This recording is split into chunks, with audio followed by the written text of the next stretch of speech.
প্রিয় শিক্ষার্থী বন্ধুরা, আজকে আমরা শিখব একবীজপত্রী এবং দ্বিবীজপত্রী বীজ অথবা গাছের পাতা দেখে কীভাবে চেনা যায়।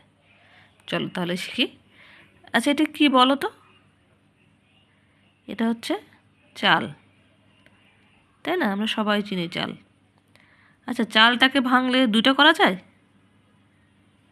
বলো তো, তোমরা বলো। চাল ভাঙলে দুটো করা যায়? যায় না। কিন্তু আমরা জানি এটা কি চিনি, এটা হচ্ছে ছোলা।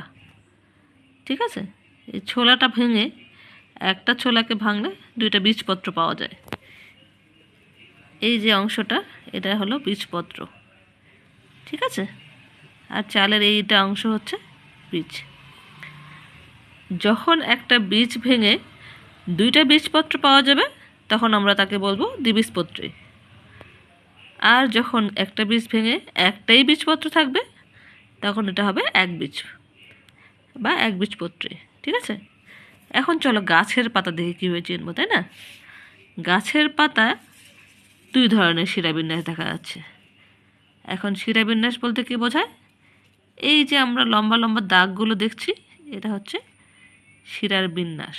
ঠিক আছে, এইখানকার শিরাবিন্যাস এবং এখানকার শিরাবিন্যাস দুটা কি একই? দেখো তো তোমরা ভালো করে, মনে হয় না। আচ্ছা, যেখানে এরকম সমান সমান সমান রেখা লম্বা লম্বা শিরা দেখা যাবে, সমান্তরাল শিরাবিন্যাস দেখা যাবে, সেটা হচ্ছে একবীজপত্রী। আবার একটু খেয়াল করো, যেখানে শিরাগুলো লম্বা লম্বা সমানভাবে দেখা যাবে তার মানে হচ্ছে সমান্তরাল শিরাবিন্যাস থাকে যেটাতে, সেটাকে বলা হয় একবীজপত্রী।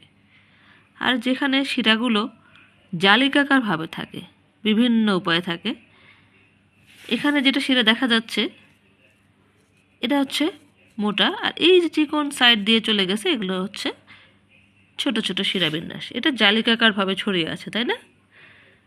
তো আমরা গাছের পাতা দেখে এভাবে চিনবো যে এটা একবীজপত্রী গাছ না দ্বিবীজপত্রী গাছ। তাহলে সমান্তরাল শিরাবিন্যাস যার আছে সে একবীজপত্রী, আর যার জালিকাকার শিরাবিন্যাস আছে সে দ্বিবীজপত্রী।